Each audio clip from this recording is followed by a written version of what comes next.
এগুলো হচ্ছে মেন মূল পয়েন্ট হচ্ছে এটা, বুঝতে পেরেছেন? তো মোটামুটি আপনারা বুঝতে পেরেছেন তো যে জিনের জাদু কিভাবে নষ্ট করবেন।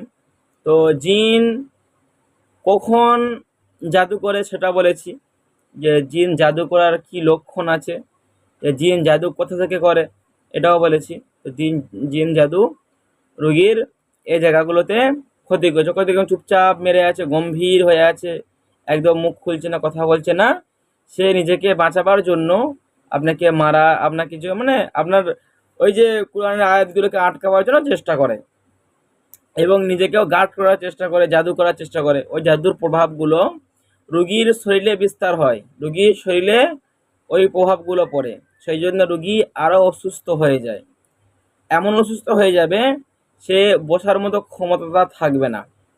বুঝতে পারছেন হজরত? অনেক সময় এগুলো আপনাদের মধ্যেও ঘটবে, সে রোগীর বসার মতো ক্ষমতা থাকবে না, সে খালি শুয়ে পড়বে, শুধু বেহুশ হয়ে যাবে, তার দাঁতি লেগে যাবে, তার দাঁতি পড়ে যাবে, আপনি চিকিৎসা করতে পারবেন না।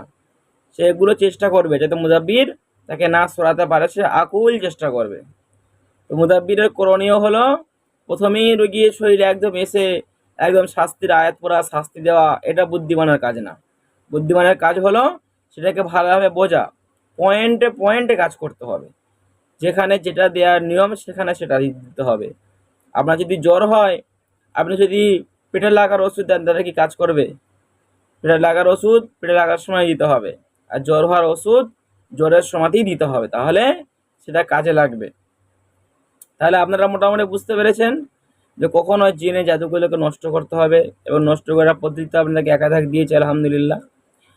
আচ্ছা, আমরা মোটামুটি এ পর্যন্ত বুঝলাম। পরবর্তী যেটা আমরা আলোচনা করব সেটা হচ্ছে যখন ওই জিনটাকে জাদুগুলো নষ্ট করার পর আমরা তাকে প্রশ্ন করব সে কোথা থেকে এসছে, চালানকৃত কি চালানকৃত না, তাকে কে পাঠিয়েছে, রুগীর শরীরে কটা জাদু করেছে, কটা কুফরি করেছে, তাকে আবার জিজ্ঞাসা করব। বুঝতে পেরেন হজরত?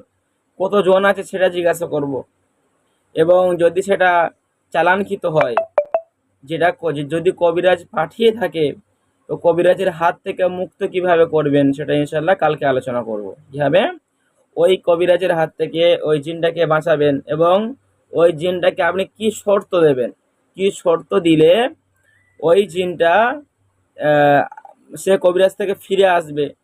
সে যদি অমুসলিম হয় তাকে মুসলমান করে নেবেন, তাকে প্রস্তাব দেবেন। সে যদি আপনার কাছে থাকতে চায় তাকে আপনার কাছে রাখবেন, সে যদি না চায় তাকে ছেড়ে দেবেন প্রস্তাব দিয়ে। ঠিক আছে হজরত? ইনশাল্লাহ সব রকমের সিস্টেম আলহামদুলিল্লাহ বলবো। তারপরে ওর ওর নেটওয়ার্ক বিচ্ছিন্ন করতে হবে যখন দেখবেন যে চালানকৃত আপনার সঙ্গে পাঙ্গা দিচ্ছে আর কি, যে না আমি যাবো না, এর শৈলীই থাকবো। ঠিক আছে, তখন বুঝতে হবে এর বড় নেটওয়ার্ক আছে, বহুত বড় নেটওয়ার্ক। মানে কি, সে তার অনেক চালান জিনের সঙ্গে সম্পৃক্ত রয়েছে, সে সবার শক্তি নিয়ে মুদাব্বির রূপে প্রয়োগ করবে এবং রোগীর শরীরের উপরে সে প্রয়োগ করতে থাকবে। তো তার সর্বপ্রথম হচ্ছে কি তার নেটওয়ার্ককে বিচ্ছিন্ন করে দেওয়া, সে যাতে কারোর সঙ্গে কোনো রকম কানেক্ট না রাখতে পারে, কারোর সাথে সে যেন কোনো যোগাযোগ সংযোগটা না রাখতে পারে। এই কানেক্ট কীভাবে নেটওয়ার্ক বিচ্ছিন্ন কীভাবে করবেন সেটা ইনশাআল্লাহ পরবর্তীতে বলবো। মোটামুটি এ টু জেড সব বিষয়টা আপনারা বুঝতে পারবেন। এই বিষয়গুলো আগে আপনাদের জানা আছে নাকি? আরে মিজানুর রহমান সাহেব জানা আছে? তাহলে আলোচনা করব না, আগে তো বলে দিন, সময় লস করব না। অবশ্যই অবশ্যই আলোচনা করার প্রয়োজন আছে, জানার প্রয়োজন আছে তাহলে। তো ওইগুলো হলে তাহলে আপনারা মোটামুটি বুঝতে পারবেন, বুঝলেন হজরত? এগুলো বুঝতে পারবেন। যাই হোক হজরত, আজকে ক্লাস এই পর্যন্তই থাকলো। মোটামুটি জিনকে বন্দি কীভাবে করবেন, এবং বন্দি করার পর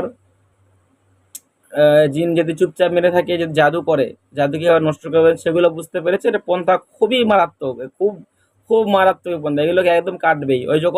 ওই যে আপনি সেই দিনে ধরুন যেমন বলছেন যে হজরত যে জবাই করছিলেন, জবাই হচ্ছিল না, বুঝতে পেরেছেন? একটা কারণ হতে পারে সে একাধিক তার মায়া জাল বিছিয়ে রেখে জাদুর, সেটা হতে পারে, বা সে হয়তো তার শরীরে মস্তিষ্কের মধ্যে ছিল না, সেটা হতে পারে, এবং সে জাদুগুলো ঠিকঠাক কাটা হয়নি, যে কোনো একটা বিষয় হতে পারে। তো এগুলো ইনশাল্লাহ অ্যাপ্লাই করলে সে জাদুগুলো নষ্ট হয়ে যাবে, আপনি ঠিকভাবে তাকে জবাই করতে পারবেন, ঠিকভাবে তাকে মোতালেব করতে পারবেন, তো জবাই করার কিছু সিস্টেম আছে, আমি ইনশাল্লাহ জবাই করার ক্লাসে ইনশাল্লাহ বলে দেবো যে জিন জবাই করা, জিন বন্দি, জিন মোতলে করার ক্লাসে সেই বিষয়ে এর দীর্ঘ আলোচনা আছে। হ্যাঁ, আমাদের আল্লাহ কতটুকুন কি বলেছেন জিন জবাইয়ের ক্ষেত্রে, এবং আমাদের নবী সাল্লাল্লাহু আলাইহি ওয়াসাল্লাম কতটুকুন কি বলেছে, এবং এই জিন জবাই করলে আমাদের হিসাব দিতে হবে কিনা। বুঝতে পেরেছেন হযরত? এই জিন জবাই করলে আমাদের হিসাব দিতে হবে কিনা, কাল কিয়ামতে আমাদেরকে এর জন্য পাকড়াও করবে কিনা, এ বিষয়ে ইনশাআল্লাহ আমরা আলোচনা করব। জিন কখন জবাই করতে হয়, কোন মুহূর্তে করতে হয়। অনেক মুদাব্বিররা জিন থাকলেই জিন জবাই করে দেয়, খবরদার না। বুঝতে হবে, জিনের বাদশারা এবং শাহী জিন্নাতরা আপনার কিন্তু আমাদের লোক মেরে দেবে। যখন তারা একাধিক তাদের কাছে নালিশ আসবে, তাদের কাছে যদি হয়তো বলবেন "হুজুর, আমি তো 3 বছর 4 বছর 5 বছর আমি তো এরকম করছি, আমার তো লোক তো লাগছে না", তাদের কাছে নালিশ যেতে হবে। নাহলে জেনে বাচ্চারা খেয়ে দিয়ে কাজই নেই, যে পৃথিবীতে কত মোতাবির আছে যে আপনার তো খবর রাখবে। জেনে বাচ্চারা তো খেয়ে দিয়ে কাজ নেই, বুঝলেন হজরত? তো যখন তার কাছে বারবার নালিশ যাবে, তাদের বাবা মা নালিশ যখন করবে, তা আপনাকে সে প্রশ্ন করবে, মুদাব্বির সে প্রশ্ন করবে, মুদাব্বির তুমি কেন এই জিনটাকে মেরেছো, কি অপরাধ? আপনি তখন বলবেন যে রুগীর শরীরে এসেছিল, এটা অপরাধ, এটা অপরাধ না। যদি কেউ আপনার গাছ থেকে ডাব চুরি করে, আপনি তাকে কি মেরে ফেলে দেবেন? তাকে আপনি জয় করে দেবেন? বলুন। যদি আপনার গাছ থেকে ডাব চুরি করে, তাহলে তো আপনাকে ডাব চুরির মতো শাস্তি দিতে হবে না? তাকে আপনি যদি ধরে যদি পিটে যদি মেরে দেন, তাহলে এটা কেমন হবে? এটা আপনি আইনের আওতায় চলে যাবেন, বুঝলেন হজরত? আপনি তখন শাস্তি দেওয়া হবে। শাহী জিন্নাত আর জিনের শাহী জিন্নাত সাধারণত কাদেরকে বলা হয়? ইনশাআল্লাহ শাহী জিন্নাতের যেদিনে জিনের ক্লাস হবে সেদিন ইনশাআল্লাহ বুঝিয়ে দেবো, ঠিক আছে হজরত? জিনের বাচ্চাকে শাহী জিন্নাত বলে, বুঝতে পেরেছেন হজরত? শাহী জিন্নাত হচ্ছে কি, এটা হচ্ছে কি আমাদের যেমন মুখ্যমন্ত্রী আছে না, মুখ্যমন্ত্রী, প্রধানমন্ত্রী, একের পর একটা আছে না, এরকম আছে না হজরত? তো আমাদের এগুলোকে মানতে হবে। আমাদের প্রধানমন্ত্রী যতই খারাপ হোক, মুখ্যমন্ত্রী যতই খারাপ হোক, তো মুখ্যমন্ত্রী।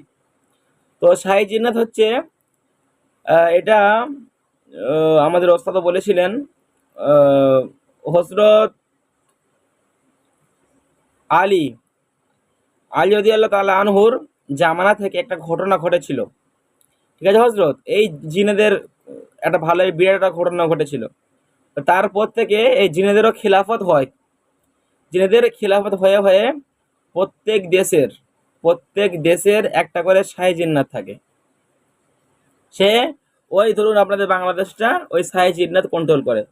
সমস্ত যে জিনগুলো আছে সব শাহী জিন্নাতের থেকে কন্ট্রোল হয়, বুঝতে পেরেছেন হজরত?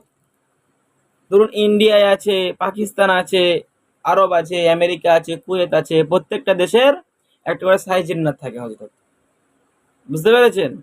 তো এই শাহী জিন্নাতকে ডাকতে হয়, প্রয়োজন মতো ডাকলে এই শাহী জিন্নাত ইনশাল্লাহ আপনার মতো নগণ্য মানুষের কাছে সে আসবে। শাহী জিন্নাতরা এই অন্য জিনেদের মতো তারা বিয়াদব হয় না, তারা হচ্ছে বসরগদিন, তারা হচ্ছে কি আল্লাহওয়ালা হয়, বুঝতে পেরেছেন হজরত? তারা কি হয়? আল্লাহওয়ালা হয়। তো তাদের কোনোভাবে ধরা যায় না, তাদের কোনোভাবে শাস্তি দেওয়া যায় না, এবং তারা আমরা মুদাব্বিরদের লোক লাগিয়ে দিতে পারে, তাদের ক্ষমতা আল্লাহ দিয়েছে, বুঝতে পারছেন হজরত? আমাদের যেমন মানুষদের মধ্যে আল্লাহ ওলিদের একটা মজেজা আছে, কিছু কি শক্তি আল্লাহ দিয়েছে, তাদেরকেও আল্লাহ একটা শক্তি দিয়েছে। তো ওই জন্য আমরা এই আল্লাহ যে আমাদের যে নিয়ামত দিয়েছে আশরাফুল মখলুকাত হিসাবে, এই নিয়ামতগুলো আমরা অপচয় করব না, ঠিকঠাক জায়গার মধ্যে লাগাতে পারলে আমাদের কাজ হবে। পুরো কোরআনটা আল্লাহ পাক রব্বুল আলামিন মানুষের কল্যাণের জন্য দিয়েছে, বুঝলেন হজরত? কল্যাণ কাদের জন্য দিয়েছে? যারা কোরআনটাকে মানবে, যারা মেনে চলবে।